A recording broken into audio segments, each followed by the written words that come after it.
Welcome to సైరే media. నేను మీ విజయకాంత్. మనందరికీ తెలిసిందే, ప్రస్తుతం జమ్మూ కాశ్మీర్లో ఉగ్రవాదుల దాడి జరిగింది. సో దాని మీద స్పందన కోసం మనం ఇక్కడికి వచ్చాం బీజేపీ ఆఫీస్లో.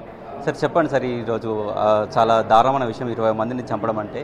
సో దాంతోపాటు ఉగ్రవాదులు కూడా చంపేసి మీ నరేంద్ర మోడీకి చెప్పుకోండి అని చెప్పి మాట కూడా అన్నారు వింటున్నాము. సో దాని మీద మీ స్పందన.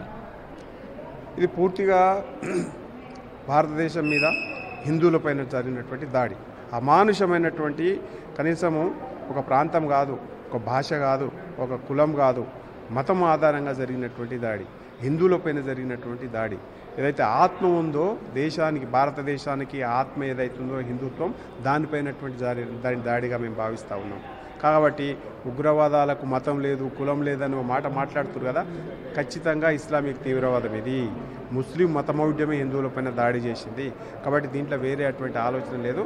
కాబట్టి మేము దీన్ని అంతా భారతీయ జనతా పార్టీ ఖచ్చితంగా దీనిపైన ఏ రకమైనటువంటి యాక్షన్ తీసుకోవాలో కేంద్ర ప్రభుత్వం ఆలోచన చేస్తూ ఉంది. మోడీ గారు వారి భద్రతా వ్యవహారాల కమిటీ సీరియస్గా ఆలోచన చేస్తూ ఉంది. సరైన విధంగా జవాబు చెప్తామనేటువంటి విషయం స్పష్టంగా కనబడతా ఉంది. ఇప్పటికీ 3 తీవ్రవాదులని ఏరివేసేటువంటి ప్రయత్నం చేసినాం. ఈ దాడి తీవ్రమైనది. దీనికి ప్రతీకారంగా పాకిస్తాన్ పైన ఏ రకమైనటువంటి చర్యలు తీసుకోవాలి, ఎంత దూరం పోవాలనేది కూడా ఆలోచన చేస్తాము. నరేంద్ర మోడీ గారు దీని మీద చర్యలు తీసుకొని వాళ్ళకు నీళ్లు ఇవన్నీ నిలిపివేద్దామని చెప్పి కొన్ని 4-5 అయితే తీసుకున్నారు. సో దాన్ని మీరు ఎట్లా సపోర్ట్ చేస్తారు సార్? కేంద్ర ప్రభుత్వ నిర్ణయాన్ని పూర్తిగా స్వాగతిస్తూ ఉన్నాం. భారతీయ జనతా పార్టీ మొదటి నుంచి కూడా చెప్తా ఉంది, పాకిస్తాన్ తోటి ఎటువంటి సంబంధాలు కంటిన్యూ చేయకూడదు. అది పాపిస్ట్ కంట్రీ, ఇస్లామిక్ తీవ్రవాదాన్ని పెంచి పోషిస్తూ ఉంది, ఉగ్రవాదులకు అడ్డాగా మారిపోయింది, తిండి తిప్పలకు కష్టపడుతుంది, తిండి లేకుండా అడక్క తింటా ఉన్నారు. దాన్ని మనం అయినా కానీ ఉగ్రవాదాన్ని అడ్డగా పెట్టుకున్నది.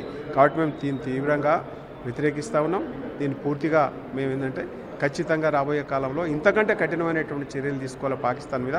మళ్ళొకసారి ఉగ్రవాదానికి అడ్డగా ఉంటాం, మద్దతు ఇస్తామని అనకుండా ఉండే ఏ రకమైనటువంటి చర్యలు తీసుకోవాలో ఆ చర్యలు తీసుకోవాలని చెప్పేసి మేము తెలియజేస్తాం. సార్, ఇక్కడ ఆర్మీ వాళ్ళు కూడా చాలా తక్కువ ఉండడం, కూడా రిక్రూట్మెంట్ జరగలేదు 3 years నుంచి అని కూడా మీరు అంటున్నారు.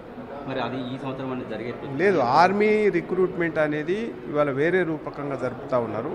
అది ఇంతకుముందు కూడా మనకు చాలాసార్లు మన కొత్త రిక్రూట్మెంటు 5 years 10 years అని చెప్పేసి ఆర్మీని రిక్రూట్ చేసుకుంటా ఉన్నారు.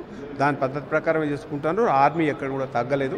ఇది కావాలని కాంగ్రెస్ పార్టీ చేస్తున్నటువంటి దుష్ప్రచారం. కాంగ్రెస్ పార్టీకి ఇప్పటికీ కూడా వాడెవడు రాబర్ట్ వాద్రా అంటూ ఏం మాట్లాడిండు, హిందువులకు మద్దతు ఎక్కువ ఇస్తుందని చెప్పేసి ముస్లింలు తిరగబడ్డారట. మన సిగ్గుండాల రాబర్ట్ వాద్రా గారికి. అంటే కాంగ్రెస్ పార్టీ మొదటి నుంచి కూడా హిందువు వ్యతిరేక పార్టీ, హిందువులకు మద్దతుగా ఎప్పుడు కూడా మాట్లాడేటువంటి పార్టీ కాదు. ఓటు బ్యాంకు రాజకీయాలు చేస్తూ ఉంది. ఈరోజు కిందికి పోయినటువంటి కాంగ్రెస్ పార్టీ అట్టడుగు స్థాయికి పోయింది. మళ్ళీ ముస్లింల యొక్క ఓటు బ్యాంకు రాజకీయాలను తీసుకొని దాంతో ముందుకు పోవాలని ఆలోచన చేస్తుంది తప్ప మరొకటి కాదు.